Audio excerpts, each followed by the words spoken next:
right, I'm going to go ahead and get started just because we have a couple of announcements before we can let Richard speak. So my name is Erin Eckert. I am the 2020 chair for AIChE, and I'm very excited to bring you this program today in conjunction with the Tri-Cities section of Engineers Without Borders. So a couple quick notes about this program. It is being recorded for non-public use by AIChE and Engineers Without Borders. It will be available for viewing at a later time, and we will send out a link once it's been posted. Additionally, we do anticipate having time for questions and answers at the end of the session. However, please submit those at any time you want during the presentation through the chat, and our moderator will ask them at the end.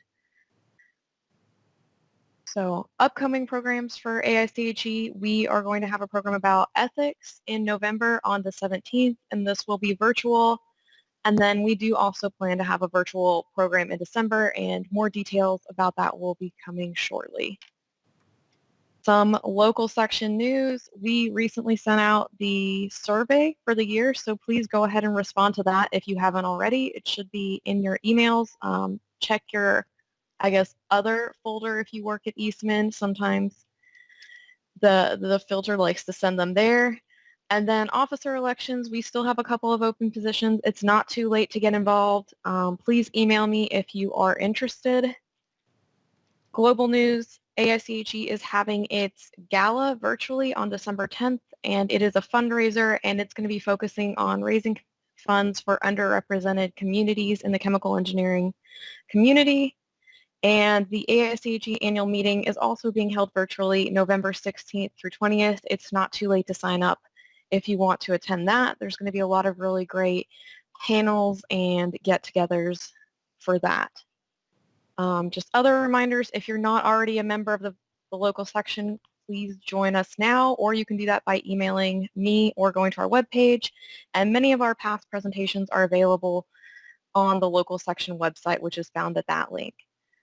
So that is everything from AIChE. I will now hand it over to David Scanlon from Engineers Without Borders. Thanks, Erin. I'll share my screen. So I'm representing Engineers Without Borders, the Tri-Cities chapter, and I'm going to give a quick introduction about what we're doing and why we should all be excited about what EWB is doing here. The first one is in Nuevo Amanecer, Peru.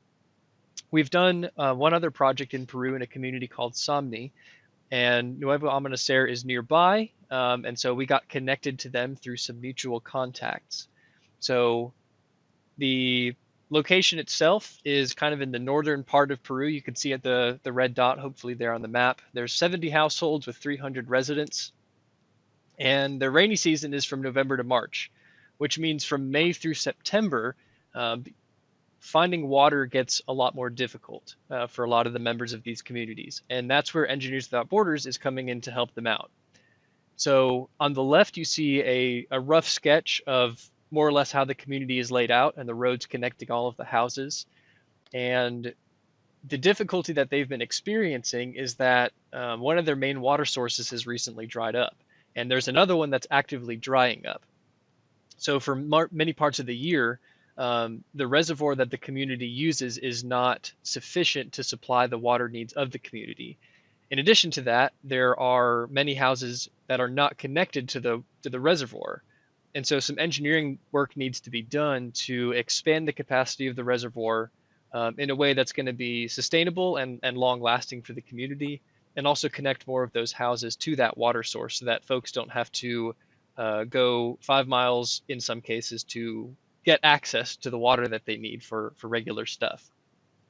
So in order to make this work, we've got several collaborations, which are up there in the top right. In the very top right, you see Municipalidad de Altusco, and that's just the local municipality. And Altusco, again, on the map there, is about 5 miles away.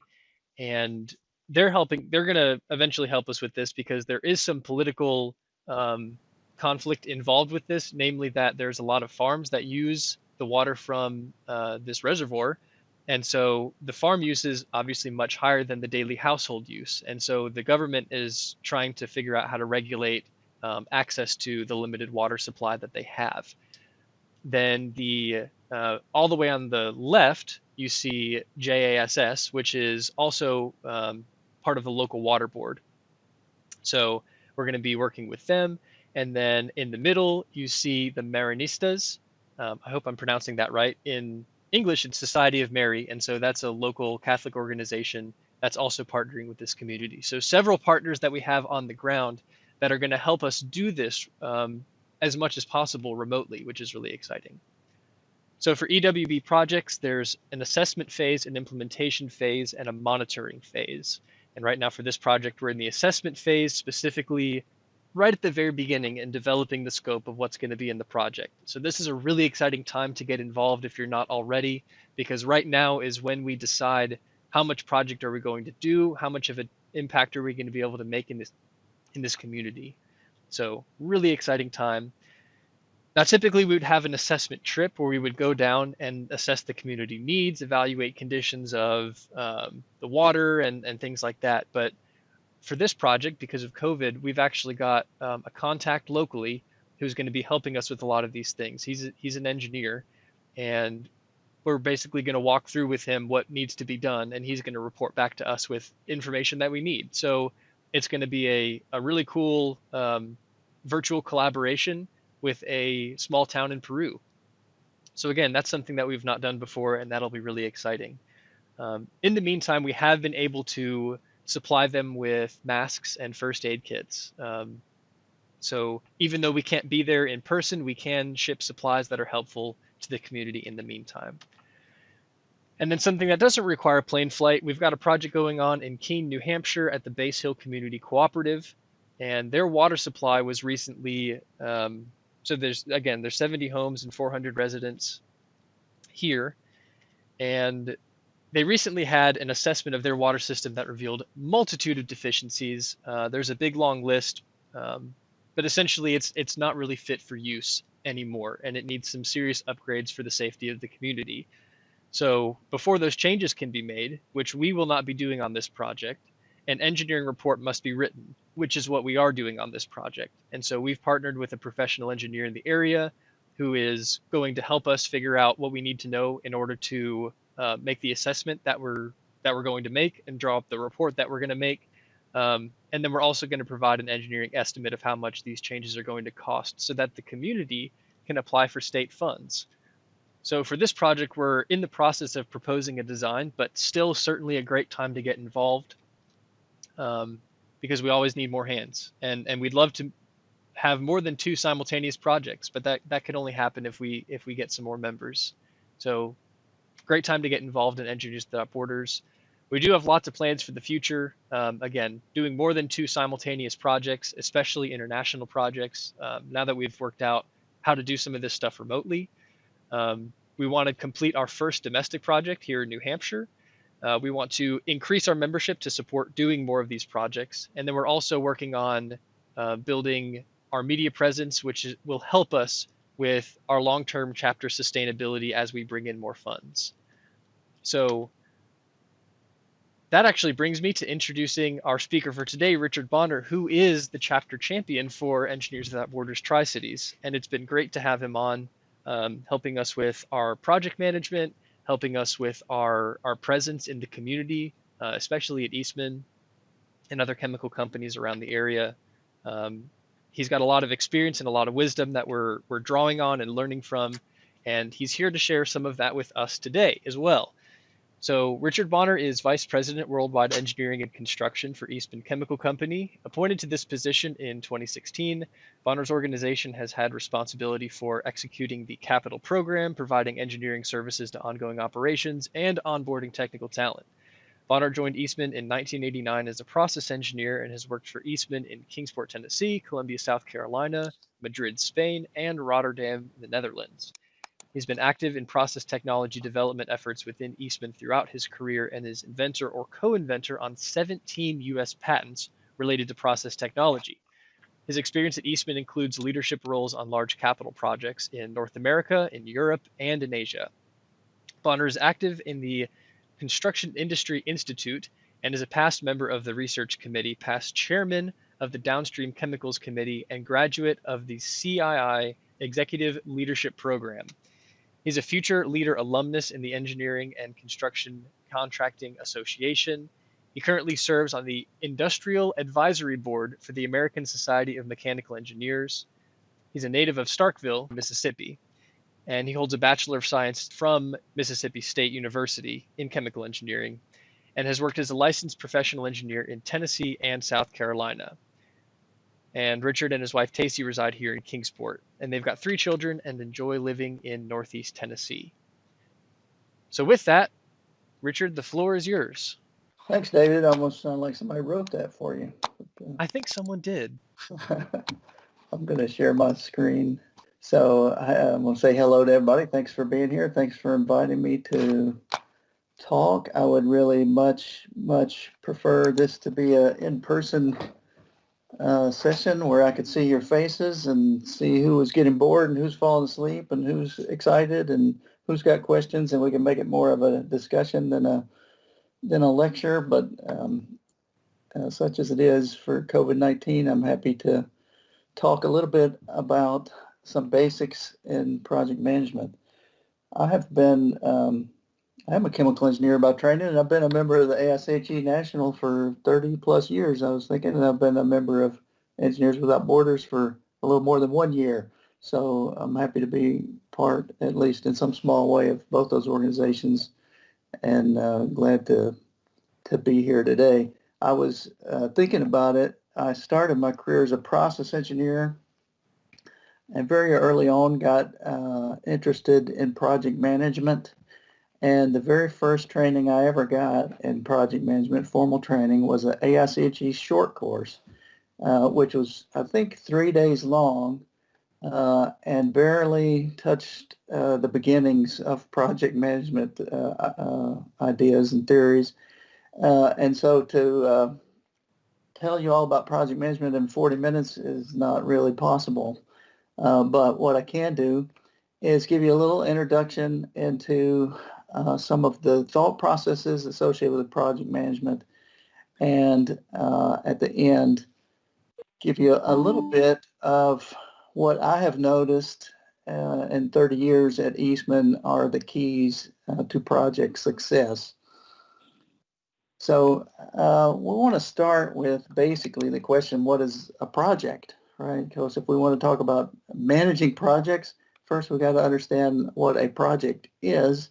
And of course, that's a word that could be described or defined in many different ways.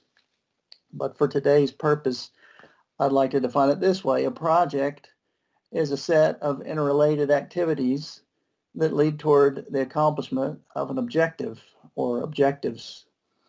If I make a list of all the things I want to do on Saturday, I want to mow the yard, I want to exercise, I want to watch a football game, I want to read a book.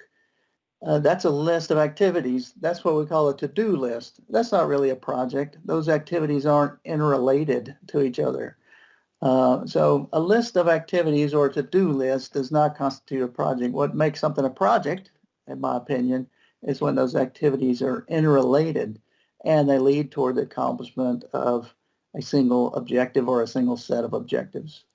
Now, that's my definition.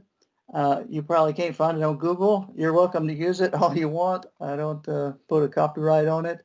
If you go on Google, you will find a whole lot of other definitions, but most of them are something like this, and it's what we'll use for our purposes today. But in defining a project, I would like to expand your thinking just a little bit outside of your job, because I'm sure you in your job have seen things that people call projects, but I want to think a little bit broader, because I want to introduce kind of the basics of how you might think about managing a project. And it doesn't have to be for our job. In fact, David just mentioned 2 different projects going on in Engineers Without Borders, and really this definition could be pretty broad. I mean, a project could be something as simple as getting your kid to school every day. A project might be a fundraising event that you're planning or organizing for your organization. It might be an expansion on your house or building a deck in your backyard.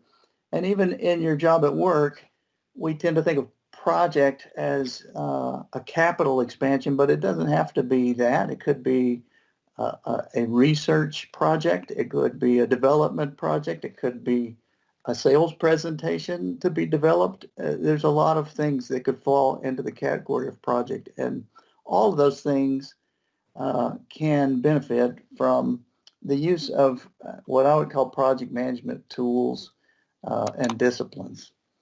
There's something to be said about the complexity of your to-do list also. For instance, if I have to deliver a package to a friend, that's a task. That's not a project.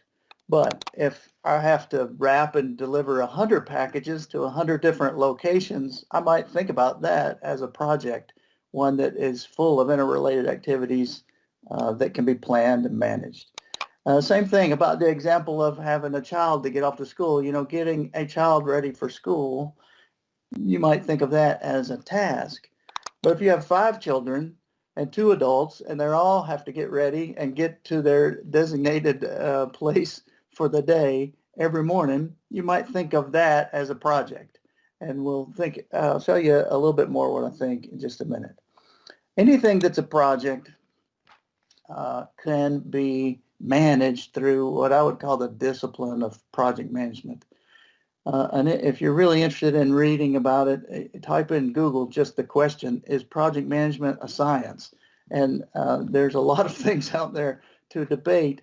Would you call project management a science? I don't personally think of project management as a science, or some people would say it is more of an art. I don't really think of it as an art either. I think that is way too big a word to apply to project management. I think of it as just a set of tools.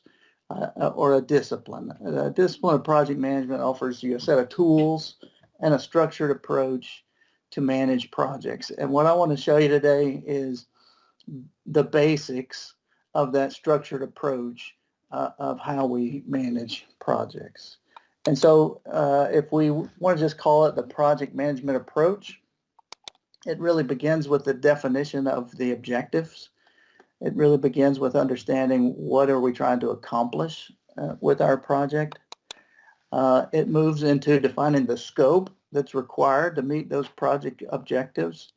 I noticed, David, that little flow chart you put up just a minute ago kind of assumes that everybody knows what the scope is. And I think those of us that work at Eastman probably have heard that word a lot and kind of sunk into our unconscious vocabulary. But it's part of the project management approach that once we know what we're trying to accomplish, we want to develop the scope. The scope is really what is going to be required in order for us to meet our objectives. Once we have a scope, we can plan and schedule the tasks that are required to execute the scope. Notice that I use the word plan and schedule, both of those words, because they're slightly different things for project management, but planning and scheduling the tasks that are required to meet the scope comes next. We also tend to think of project management as having a budget, and many of our projects do need a budget. So if you need a budget, creating a budget and understanding the cost of the plan as needed is part of that approach. And then once you have a plan, a schedule, and a budget, the next thing comes controlling the execution of those tasks or activities that are required to meet the project objectives, controlling the execution against the plan and the budget. In other words, are we doing what we said we were going to do? Are we doing it when we said we were going to do it? And is it costing what we thought it would cost? Do I need to take action to control one way or another in any of those ways? And then lastly, something we sometimes leave out is completing the objectives. I mean, that's what the project was for in the first place, was to deliver certain objectives, and making sure that we complete the objectives really is part of the project management approach. I want to talk about each one of these in a little more detail and kind of give you some examples. So project objectives, usually can be stated in a very simple statement as a list of accomplishments we're expecting to achieve through the execution of our project. It's the reason for doing a project, but it's important in project management to really understand what those objectives are and are not. If you take some of the examples that I gave earlier, the objective of adding a deck onto your house might be to provide outdoor living space.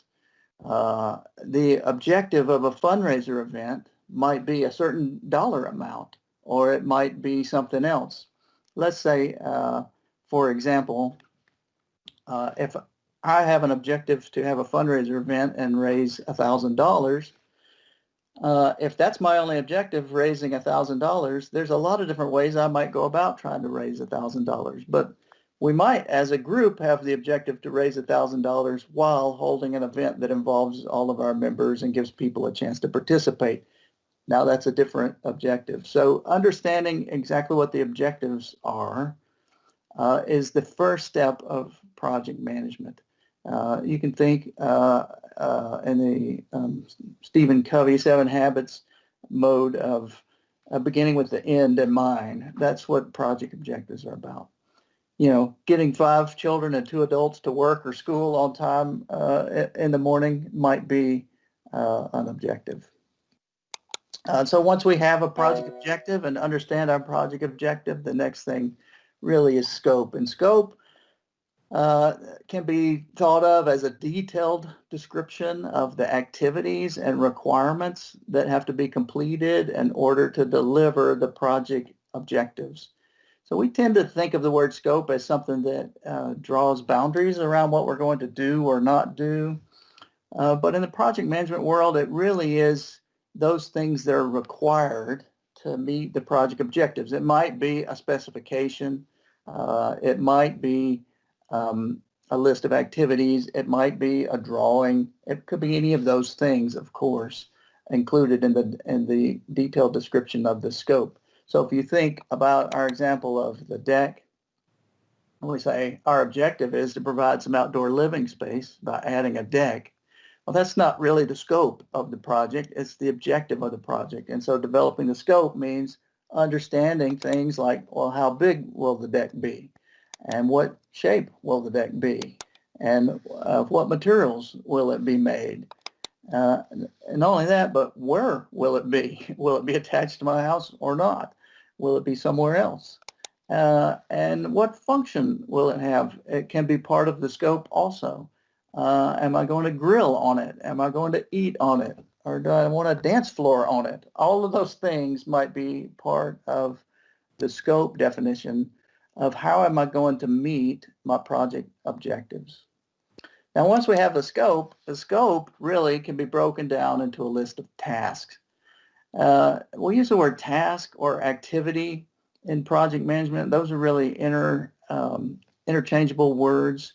So it just means a packet of work or a small division of work that we can plan and convert into a schedule. Now, the difference between planning and scheduling is basically planning is determining how are we going to go about accomplishing the task. Scheduling means putting all those tasks together in a network to tell us how long it's going to take overall, and we'll talk more about scheduling in a minute. But you can think about scope as broken down into a list of tasks. An easy way to think about it is kind of like a to-do list. So if we take the example project of getting 5 children and 2 adults ready to get to work and school on time, what do we have to do to get 5 children and 2 adults ready and off to school or work on time? Well, each of those 7 people has to wake up, they have to shower, they have to get dressed, they have to eat breakfast, they've got to brush their teeth, they got to pack their lunch, and they got to go to their destination. So if you think of that as a bit of the list of activities that are required to meet the scope, you can think about how those activities are interrelated. So this is not just a to-do list. A to-do list is not interrelated, but these things are interrelated. You don't eat breakfast and shower at the same time, for example. you can't get dressed before you wake up. You can't take a shower and pack your lunch at the same time. So activities are interrelated, at least in a sequence. So if I think about getting one person ready to get to school on time, I need them to wake up, shower, get dressed, eat breakfast, brush teeth, pack lunch, go to their destination, and arrive in that order. So still, when we're talking about one person, that's not something that we really need to plan and schedule. It's just something that we do. But again, in our example, we've got 7 people. So getting 7 people up, showered, dressed, fed, and off to school or work with everything they need is a little bit more complicated. So complexity starts to come into the picture. We might need to start thinking about, do I need to apply some project management tools to it? And to make it even more complex or more interrelated, let's consider, what if all 7 of these people live in a house that only has one shower? Now it's starting to get a lot more complex. We can't all 7 take a shower at the same time. So there's limited resources that we need to think about. How do we plan those resources? So just to make it a little more simple for our example, let's pretend there's only 3 people, but those 3 people all need to shower. They have to take turns to shower. And so the activities, which were also related flowing left to right, are now related flowing top to bottom because we've got to take turns taking a shower. And let's just, for the sake of argument, say that we all have to pack lunches at the same time. I don't know why. Just go with me on that one. But let's say we're all packing out of the same refrigerator, or we're all debating who's taking what to lunch, and we all have to pack lunches at the same time. So now we've got a lot of activities with some significant interrelationship, and we got to figure out what's the best way to get all that done. So we can take those activities and we can put them together with a start and a finish, and we can draw them all on one chart that looks something like this. And this chart's called a PERT chart.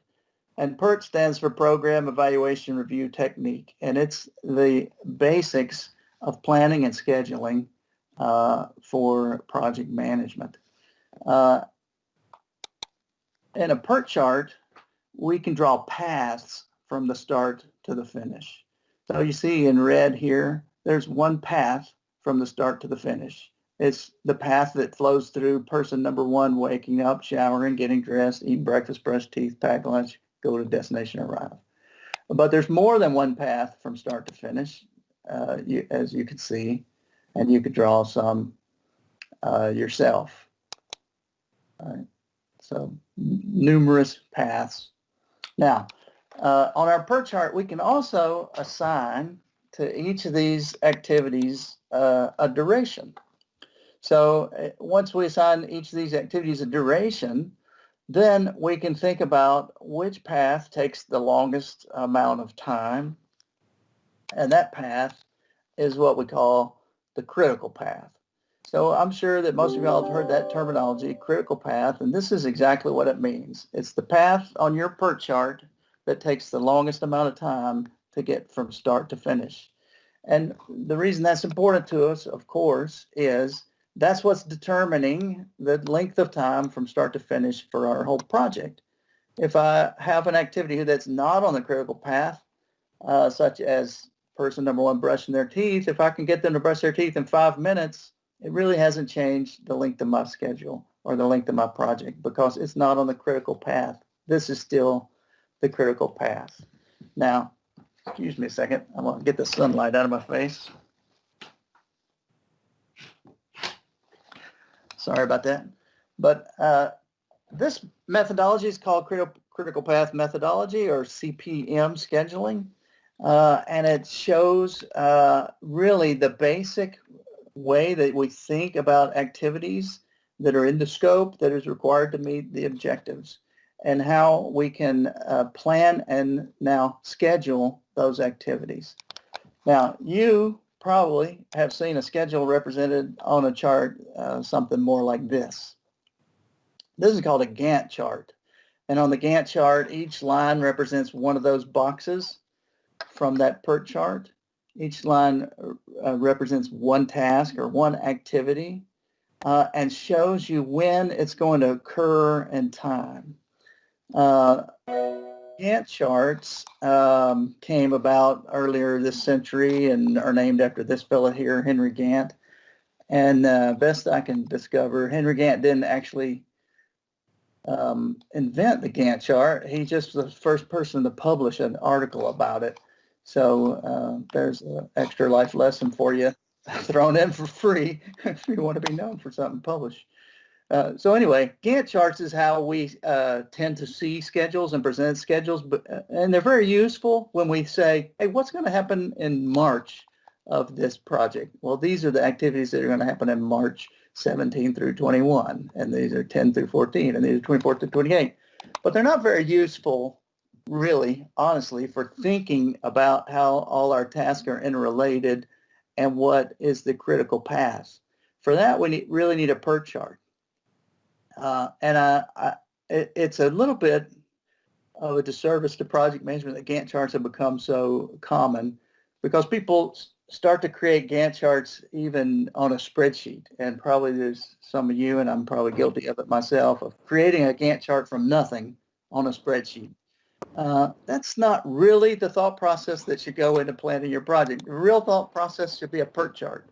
And the PERT chart really helps you figure out what are the interrelated activities and what are the different paths that are going to go from our start to our finish.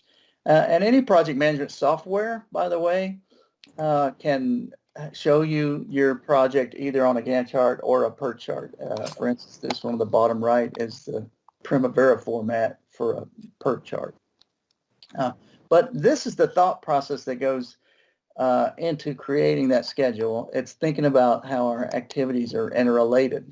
And while we were going through our example, you probably already figured out, hey, you know, if person number 3 would eat their breakfast and brush their teeth before they showered, you would save some time.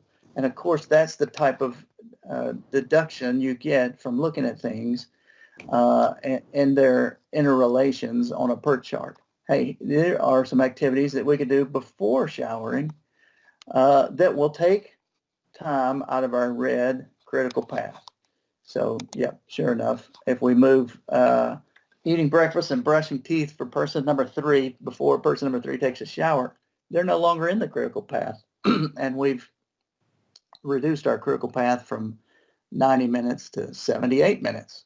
So that's the kind of thinking that goes into planning and scheduling your interrelated activities. Now, Dwight Eisenhower is credited with this quote that you may have heard before: plans are nothing, and planning is everything.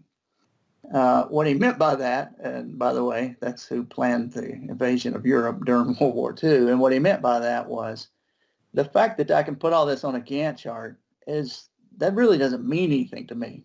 What's useful to me is the process of thinking about how all these activities are interrelated. How can we optimize for the solution we want, whether that be the fastest schedule or the cheapest plan or the latest schedule that we can think of. Any of those things comes from the planning. So once you have that plan, then you may need a budget. Some projects have financial limitations and need a budget or estimate. Not all projects do. Getting everybody to school on time doesn't necessarily need a budget, but building a deck does, for example. So thinking about budgets, that's all part of project management too, and we can think about the evolution of a budget. I may go to my contractor and say, hey, I'd like to build a deck, and my contractor is going to give me a price tag for building that deck. We might start with the objective of, hey, I'd like to build a deck on the back of my house. How much do you think that'll cost? Contractor might say to me, well, it's probably going to run you somewhere around $20,000, but let's talk more details. So we can go from the objective to a scope and a plan and a schedule, and I can get a better budget, of course.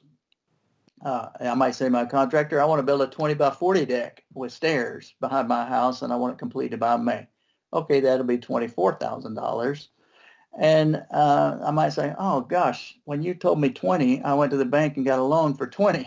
And now I need 24. I'm in trouble. Okay, well, let's talk about how to refine our scope and our plan and our schedule. So maybe I need to make my deck a little bit smaller.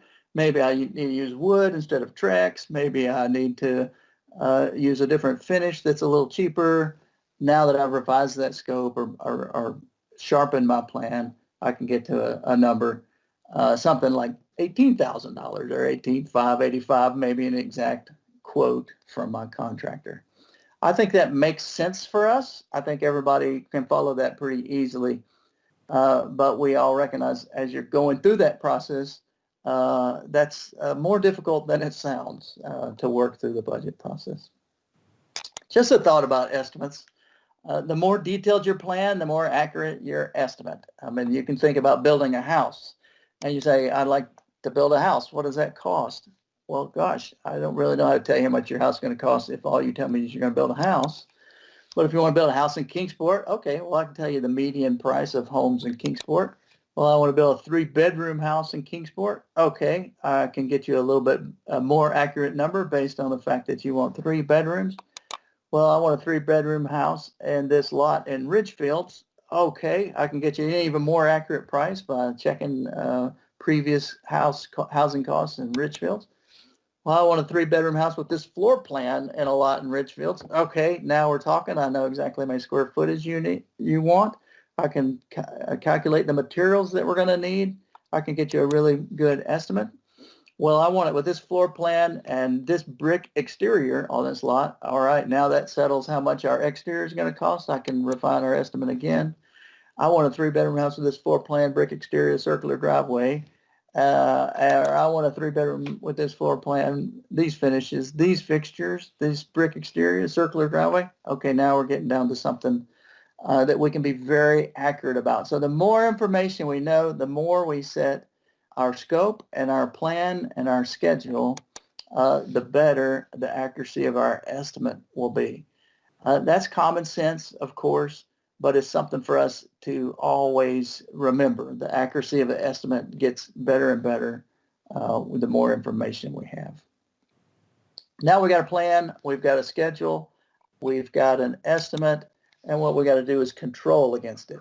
So controlling against the plan and the budget means tracking your activities versus your plans versus your schedule versus your budget to see what your project, as your project proceeds, is it going as expected?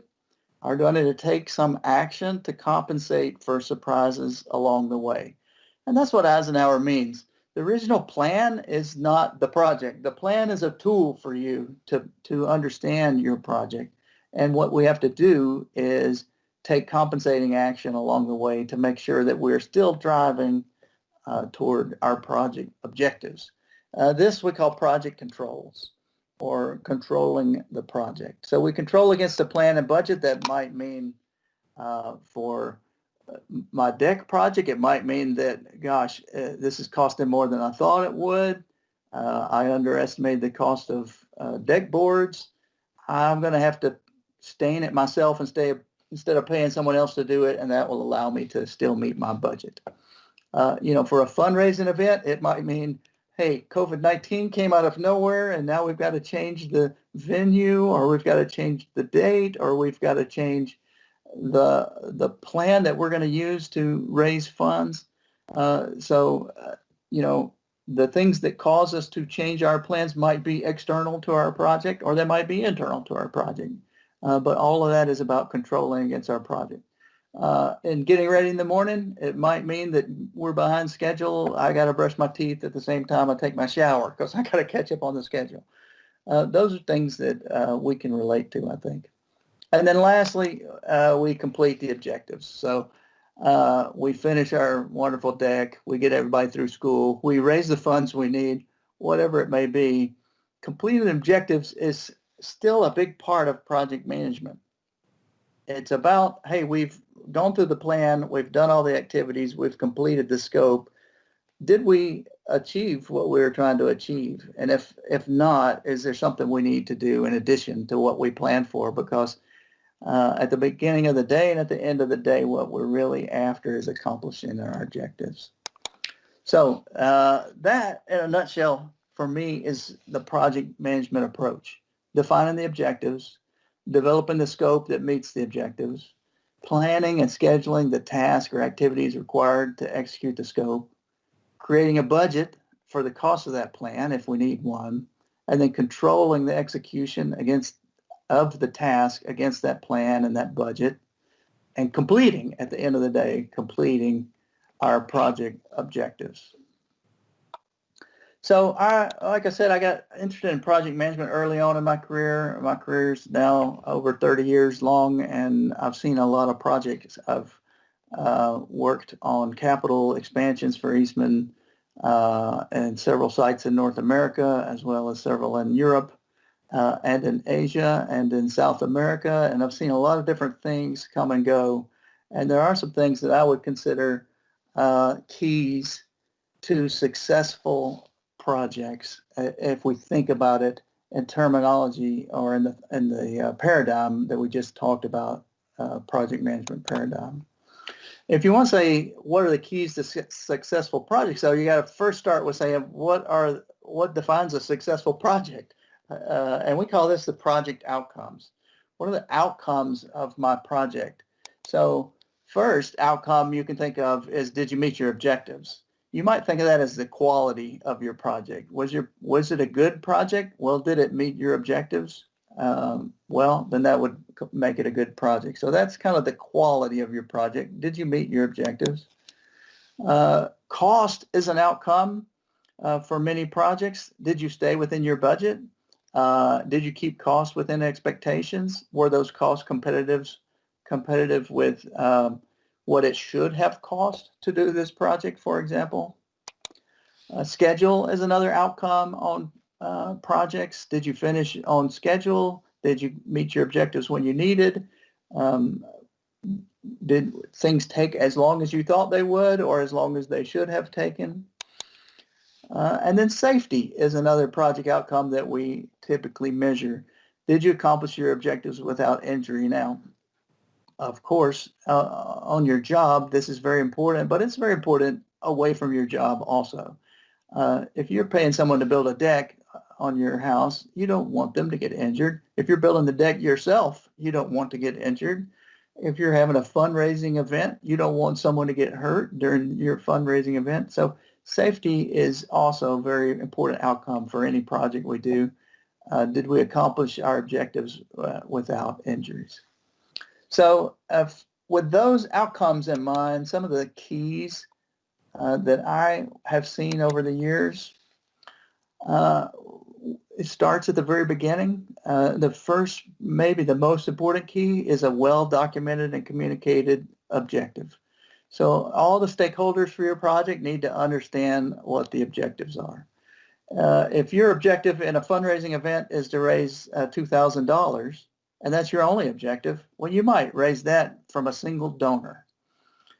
But if other people on your team also have the objectives of having a fun time, or getting more people involved, or identify as many donors as possible for later follow-up, those objectives need to be met also. And so it's obvious that it's really important early on to understand what the objectives are and make sure they're communicated to all stakeholders, and all stakeholders agree, yes, this is the objectives. If we meet these objectives at the end of this project, we will judge it to have been successful. I have seen a number of projects that halfway through, objectives that weren't identified early on all of a sudden appear and are important. We just didn't do a good job of identifying them in the beginning. And that is a really quick way to potentially derail a project. Second one is a fully integrated, fully staffed project team. Now, I may be leaning a little more toward large projects here, but if you need a team of people to work on your project, it's very important, and it's a key to success, that you have a fully staffed team and that they are all integrated. By that I mean they understand very well what the objectives are, and they're all pulling and aligned and working in the same direction to meet those objectives. There's a saying in the project management world, when you put a project team on a piece of paper, if there's somebody that's not identified yet, we tend to put TBD, to be determined. And there's a saying in the project management world that TBD never got many activities done, and they still haven't. So a fully staffed, fully integrated team when you undertake your project is a real key. A fully defined scope prior to agreeing on the budget and schedule is also extremely important for us. So once you have your objectives well documented, the next huge important milestone is to fully define your scope. What are the activities?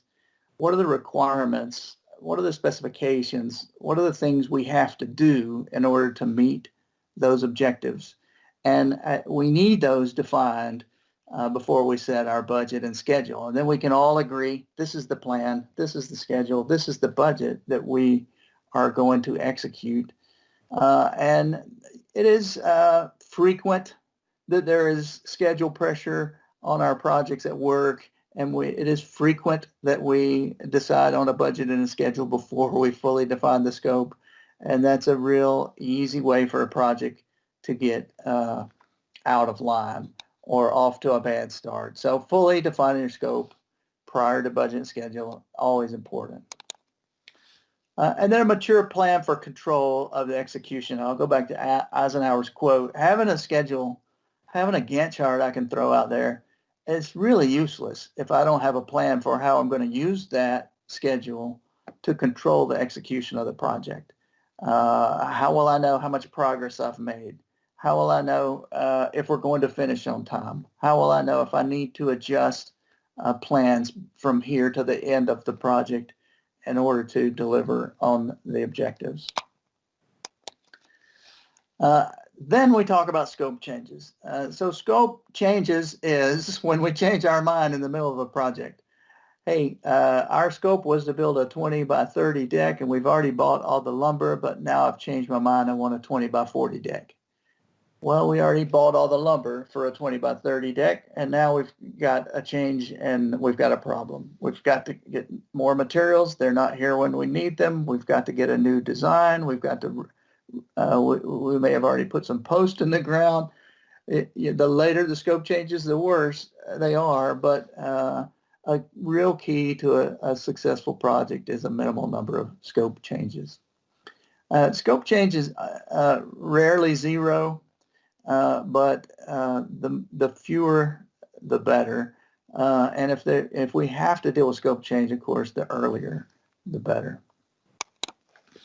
And then the last thing I would say is a minimal amount of personnel turnover. So if you think about a project team that started at the beginning of a project, that fully understood the objectives, that was integrated very well, knew what each was going to do, knew the plan, and knows the schedule, knows our budget, knows what we have to do to deliver. And then in the middle of the project, 2 of them leave and 2 brand new people come in. Well, you can understand even just logically that that's a thing that makes it difficult for projects to achieve their initial plans and goals. So minimal amount of team personnel turnover is what we're looking for during the life of a project. Not always possible. People quit, people leave, people move on to other things, but the less turnover, the better. All of that might look graphically something like this, and I'm borrowing a little bit from our friends at IPA, but if you start with well-documented objectives and an integrated team, and those 2 things go together to produce a well-defined scope, then you have a plan, a budget, and a schedule based on that well-defined scope that you're going to execute through adequate project controls. If you have minimal scope change acting on that project and minimal turnover acting on that project, that's what leads to superior outcomes for a project. And again, outcomes is quality, schedule, budget, and safety. So that's a very high-level introduction to project management and some tools from project management that might be applicable to your job. It might be applicable to your personal work at your job. It might be applicable to projects that you're working on there, or projects that you have at home or in your organizations that you're part of. And I hope it's useful in some way. It is only scratching the surface, and particularly when we think about scheduling and budgeting, there's much, and project controls, there's much deeper techniques and thoughts to that. But I hope that gives you some brief overview, and certainly willing to address some questions. Thank you, Richard. And everyone, if you have additional questions, please post them in the meeting chat here. I'll get started with a couple that we have so far. So first, what are your thoughts on good, fast, cheap? Can you have all three of them? Good, fast, cheap. So if y'all aren't familiar with what that question's addressing, there's an old saying, good, fast, and cheap, pick two. You probably have heard that saying sometime in your career. If you haven't, you will. Let me say, this is the way I think about good, fast, and cheap. I prefer to think about project outcomes. So outcomes, like I mentioned, good means I met my project objectives. Fast means I got it done when it needed to be done. Cheap means I did it for the agreed upon budget or less. If you think about it in those terms, then yeah, I think you can have all three, good, fast, and cheap. Now, if cheap is defined by an arbitrary number, I wish my deck only cost $5,000. Okay, then yeah, there is such a thing as a $5,000 deck that you won't like when you have it, and so you might get cheap, but you won't get good. But if you define good, fast, and cheap as the meeting my project objectives on time, on budget, then yeah, I think you can have all three. There are trade-offs, of course. Speed and cost is a traditional trade-off in project management. Do I want to go faster by spending extra, or do I want to stick to a slower schedule and save money? But yeah, I personally reject the notion that you can't have all three. You just have to think about how you define them. So the next question is, you talk about the keys for a successful project. When you have an unsuccessful project, which 1 to 2 keys are typically missed? I think all of those things lead to unsuccessful projects, and I've seen them all derail projects. I do think that at different times in my career, some have been more common than others. Probably historically, what we see in the industry is scope definition. Not fully define your scope before you set your budget and schedule is probably the thing that derails most projects. And the bigger the project, the more likely that's the one that's going to get you. Smaller projects, I think it's scope change that tends to derail them. So we may have agreed upon an objective for a smaller project. We get started, and then all of a sudden there's a new objective that none of us knew about, and we've got to add to the scope, and then obviously that's a killer for cost. But I think all of those things tend to derail projects. Lately, and by lately I mean probably the last 5 or 6 years, personnel turnover has been a big issue in the industry.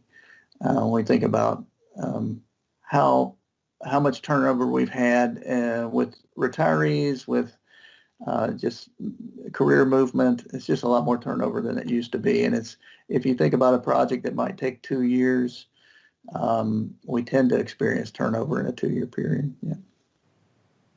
Thanks. What are the watchouts with third parties and sharing confidential information?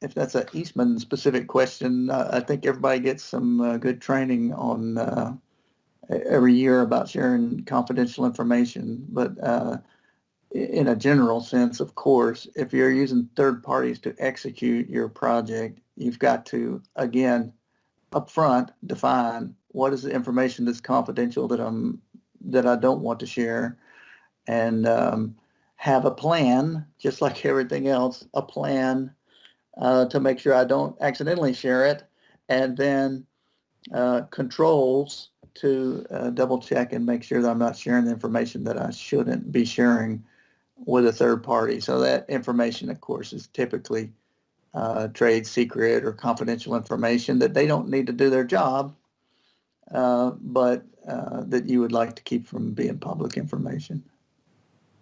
Thanks, Richard. Could you speak to best practices around communicating and involvement of stakeholders for a project as it progresses? Yeah. So, yeah, it depends a lot on the size of a project. If we're thinking again about projects in our working environment, the best practices. Well, at Eastman, we try to do written reports at least monthly available on all of our capital projects, for example. I think written reports are sufficient for most smaller projects. That might be might be as simple as a bullet list of progress. It might be something more complex, such as a cost curve or a schedule curve that needs to be communicated during the life of a project. The larger the project, the more important the communication is, to be honest, and the more you should think about formal meetings and formal project status reviews with the key stakeholders. It's pretty rare at Eastman, but many, many times in industry, one of those stakeholders is a bank who's financing the project. And so best practices when dealing with a bank are, can be very specific cost reporting and progress reporting that is required for the financing organization. So at Eastman, we tend to look at having steering teams, management steering teams, stakeholder steering teams for projects as they get a little bit bigger in cost. Thanks. Can you share some of the best ways to successfully manage those project scope changes that sometimes occur? Yeah. I mean, the best way to manage scope change is to do a really good job defining the scope up front. But that, we don't always succeed, and life is not perfect. So scope changes do tend to come. So when they do come, probably the best practice for handling them is to treat every scope change like a little mini project. So apply the same principles you applied to the overall scope to the new scope. So you still have to define it very well. You have to understand what's the objective of this scope change, what is the scope that we're actually changing, what is our plan to make it happen, how does it affect schedule, and how does it affect cost, and then make sure that all of that is well known by the decision makers before deciding to approve, yes, we're going to do this.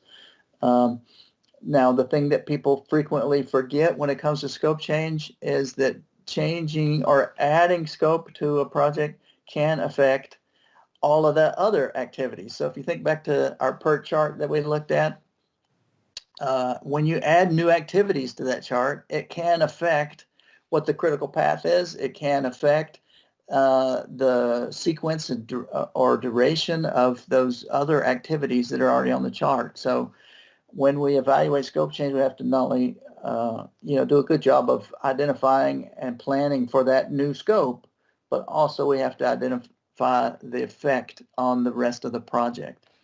And then on really big projects, we also have what we call the ripple effect, which is if I have a scope change that affects 3 activities that were already in the project, the people who are working on those activities now have to modify their plans, and their plans might have been based on when they're available for different other tasks, and there can be ripples throughout the project that cause extra cost, extra schedule, that are difficult to predict at first and really impossible to predict if you don't treat it in a very disciplined way. So that's how we have to deal with scope change. I wouldn't say scope change is inevitable, but scope change is common, let's say. And so no matter how good a job you do defining your scope, I mean, there are external things that can add scope or modify your scope, and you just have to handle it very well. Thanks. So this next question is, there was one about staying focused and preventing scope creep, and I think you've touched on that a fair bit in your last answer. So the next question is, oftentimes objective and scope are handed down but don't feel very clear. Something I struggle with is how to really clarify those points. Do you have a list of questions or suggestions to help solidify those two areas so that as the leader, you feel very clear moving forward? Yeah. Hey, I'll answer that question, but let me mention something you said, scope creep. So scope creep is a little different, in my opinion. Scope creep is when we've set a budget and then we've determined that, oh, actually, we don't need all that budget for the project objectives. Hey, what else can we do with that money? That's scope creep. That's when we take the budget as if it's our money to spend on whatever we want to. That's not really a way to manage a project at all. The budget on your project should be for the project objectives that are identified up front. If you don't need it all, great. Turn it back into the bank, and the bank will do something else with it. Don't just come up with some new ideas of what to do with it. That's what we think of as scope creep.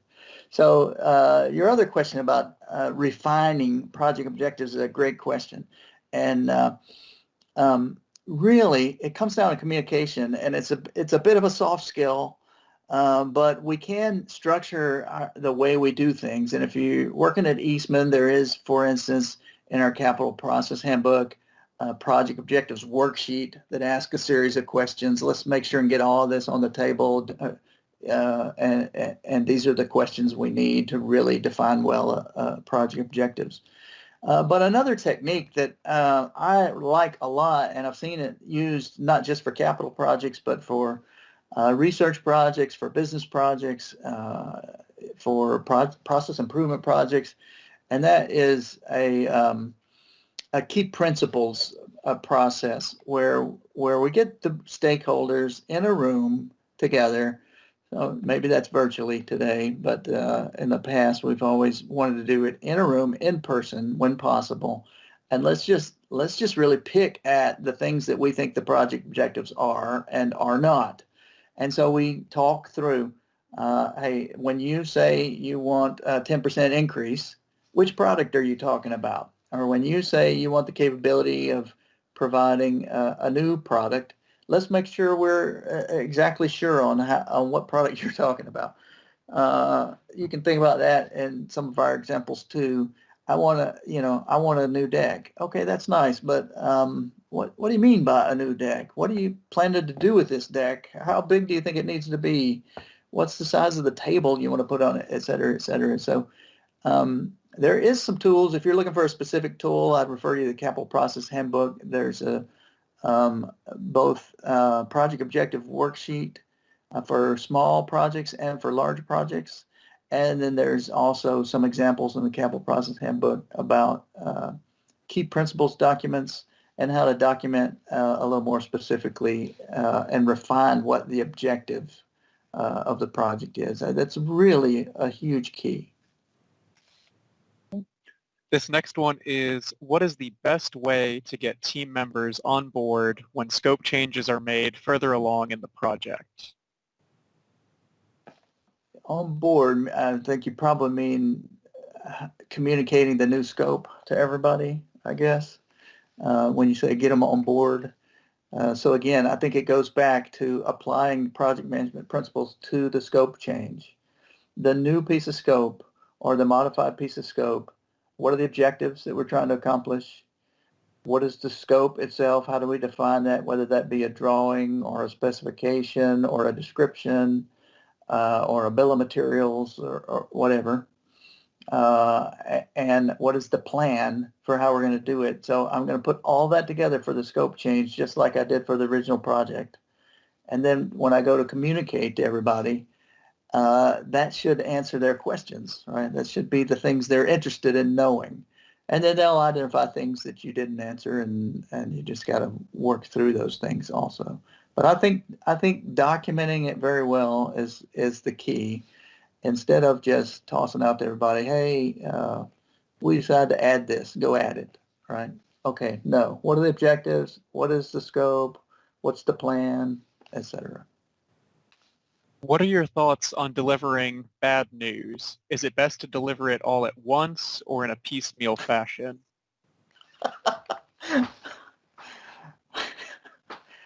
Well, I know y'all heard the phrase that bad news does not get better with time. It's not like wine. It doesn't get better with time. So my opinion is if you got bad news, it's best to deliver it as soon as you got it. Because the sooner we know bad news, just think in general, as a group of people, the sooner we know the bad news, the more time we have to react to it. So I think delivering bad news is best done as soon as you know it. And so if that means piecemeal, then piecemeal. But what I try to help people understand is don't deliver bad news and paint everything else as rosy, right? You don't say, we got this bad news, but everything else was wonderful, unless that's true. If it's true, okay, great, communicate it, but don't communicate confidence in something you don't know yet. Just one quick war story. I worked on a project years ago where the project objectives did change in the middle of the project a little bit.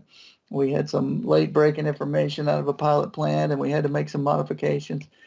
And the project director on that job every month would say, we had these scope changes this month, but we're never going to have any other ones. There's never going to be another one.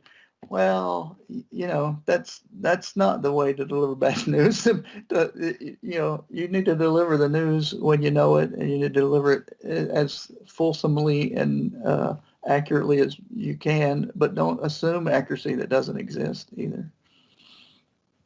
I don't know if that answered the question or not, but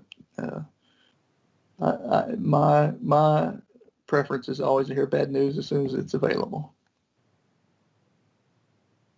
Can you share what are some frequently occurring items during project execution that lead to project failure that we can watch out for?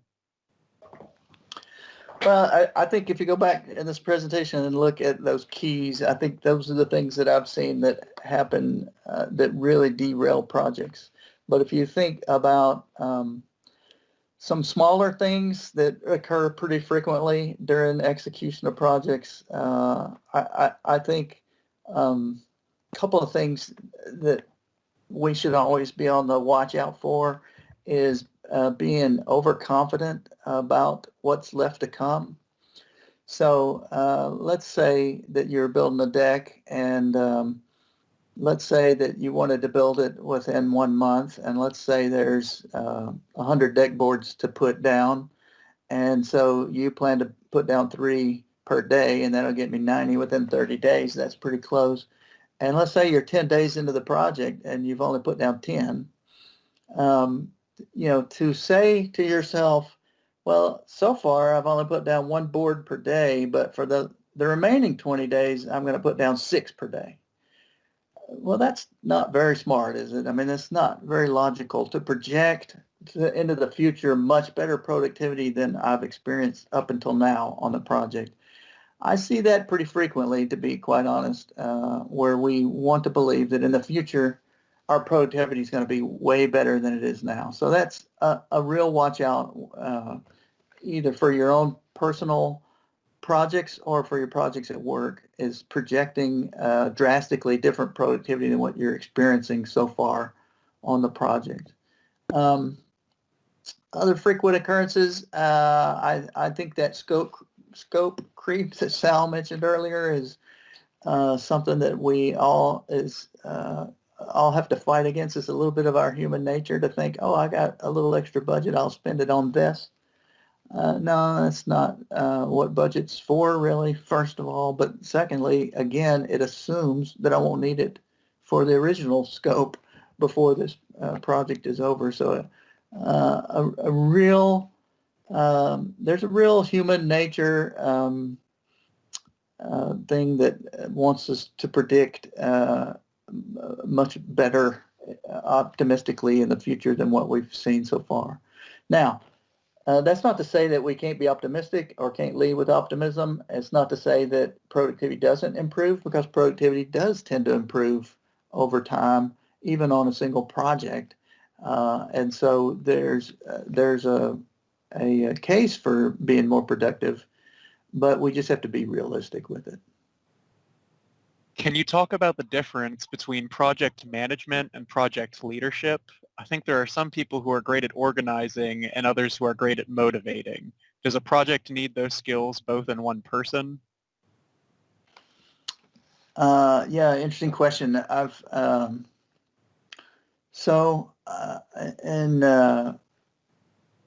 thing that I have voiced a lot to Eastman project managers over time as I coach project managers is there's a lot of different ways. So let me say it better. What I talked about today is the tools and the processes of project management. And I think what your question is getting at is the soft side of project execution. We need the tools, but we also need someone that is good on the soft skills at motivating and communicating and keeping people pulling in the right direction. And that is true. And what I've seen in my career is I've seen people that wear the title of project manager that have been very successful on both ends of that spectrum. In other words, I've seen project managers that were very successful by being very detailed oriented, very much into the nuts and bolts of the project plan and schedule and budget, and very much into the understanding of exactly what is the scope and how many gaskets are we going to buy and how many nuts and bolts, and very much in the details and not very much into people leadership. And I've seen them be successful. But I've also seen project managers be successful that don't really worry about the details. They leave that work to someone else and instead focus on the other end, which is about people leadership. It's about communication. It's about making sure we're all pulling in the right direction. And I've seen successful project managers on both ends of that spectrum. And I've seen successful project managers that are in the middle there that know some of the nuts and bolts, but also do pretty good on the leadership skills. And there are differences there, and I think you can be successful both ways. I think projects, in particular large project teams, need both of those. And so it can be both of those skill sets in one person, certainly, but it also could be more than one person, right? It could be that the project manager is providing one part of that and some other person on the project team is providing some of the rest. So in my experience, you could put everybody I've ever seen as a project manager somewhere on that spectrum. Certainly someone that's in the middle can be very, very successful. But I've also seen people on the extremes be very successful too. So in other words, I think the answer to your question is no, it doesn't have to be all come from the same person, but projects need both of those skill sets, and large projects especially need both of those skill sets. And, you know, you can be successful as a project manager on either end of that spectrum. What I coach our project managers at Eastman on is understanding where you are on that spectrum, right? If you're a really detailed person, okay, understand that that's where you're living and that you're going to need to devote some effort to the other end of the spectrum too. Do you have any suggestions on how best to obtain decisions when dealing with multiple stakeholders with diverse perspectives and drivers on how to make choices? Yeah. Yeah, that's a difficult situation when we talk about projects with multiple stakeholders. Um, and I think the only suggestion I have is that it takes communication. So it takes sitting down, it takes going through decision making with with all stakeholders, understanding different positions, and driving to a decision. As far as suggestions, I would say that one suggestion I have is what I've seen many, many times is that we have a meeting and we have all the stakeholders there and we talk about a decision and we think we made a decision and we come away from it and not everybody took away the same decision. Um, I mean, the reality of life is that just because we have a meeting doesn't mean we're all tuned in and dialed in the same, right? There's 56 people on this call, and I bet half of them are reading their emails at the same time I'm talking, so they're not actually hearing everything I'm saying. And so if we made a decision today, all 56 of us might go away and there might be not complete understanding. So if I have a suggestion, it's about making sure that everybody's dialed in and understanding the decision that is being made. And so probably documenting that decision and following up to make sure everyone is in complete agreement with the implications of those decisions is really important. But as a project manager, that is part of defining the scope, is making those decisions. If you go back to my example about estimating the cost of a house, if you've ever built a house, you know that you can get a firm quote on the price of a house once you have a floor plan and a lot picked out and a few ideas about the finishes. You can get a firm price, but there's still 1,000 decisions to be made about what color to paint things and what tile are you going to use and what carpet you're going to use and which appliance you're going to pick out. And all those things affect the outcomes of the project. But what's really important is documenting those decisions and making sure that everybody understands the implications of the decisions that are being taken. Do you have any suggestions for how to approach projects with unclear paths to their objectives? For example, technology/innovation projects where we hope to learn the information we will need to choose a good path. Yeah, that's a great question. I actually had the experience of managing some technology, really innovation projects, we would call them today, but research or technology projects back, what we called them back when I did it. And they are unique because you don't know the path from where you start to where you finish before you get started. There's things you're going to learn along the way. My experience was the best thing to do in those cases is plot out the path that you anticipate happening. Right. So I may not know what the results of experiment 3 is going to be, but I do know what I want to do for experiment 1, 2, 3, 4, 5, and this is what I'm going to presume the results will be. And if I get the results I want, then we move in this direction. And if I don't get the results I want, we will stop right then and plot a new direction toward the finish line. So that might be oversimplifying your question, but that's the way that I managed some technology projects in the past, is by kind of plotting out the activities as if I knew the outcome.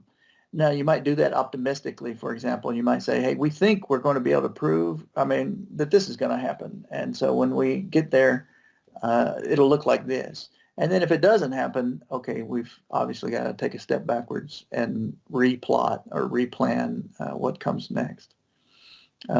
Not everything, certainly not everything in the world of research and development lends itself to a project plan. You know, some of it is pure experimentation, and that's okay. It doesn't have to have a project plan, but I think you can use these same set of skills in planning for technology projects, as long as everyone involved has the understanding that, hey, this is how it might happen, and somewhere along the line we might get derailed, and we'll have to regroup and plot from there when we get there. Thanks, Richard. It looks like that is the last of the questions that we have in the chat, and I think we're coming up close to our time. Thank you for taking the time, talking through this, sharing your experiences, and answering all these questions. I know I've learned a lot, and I appreciate you taking the time to talk through this. Yeah, sure thing, Sal. I appreciate the invitation, and like I said, that's scratching the surface around the planning subject. And anybody that wants to get a little deeper, I'd encourage you to, talk some with some of the current project managers or the project controls folks that can take you a little deeper on those activities. We all know activities aren't perfectly lined up like that in the real world, and there's a lot of different ways to deal with non-ideality in the planning of projects also. So I just encourage you to dig deeper there. Thank you. And for folks wondering about PDH credits, I have posted in a chat a link to my Learning Lab for Eastman folks to access, where you can verify that you attended today's presentation and get your credit. If you're unable to access the link, or you're outside of Eastman and you need a certificate, you can reach out to me by email. My email is salvatore.arena@eastman.com. It's also in the pipeline if you forget that or you need to go find it. Just send me an email and I will work on getting you a certificate. Thanks, Sal. Thanks, everybody. Have a great day. Thanks, Richard. Thanks, Richard. Thank you, Richard.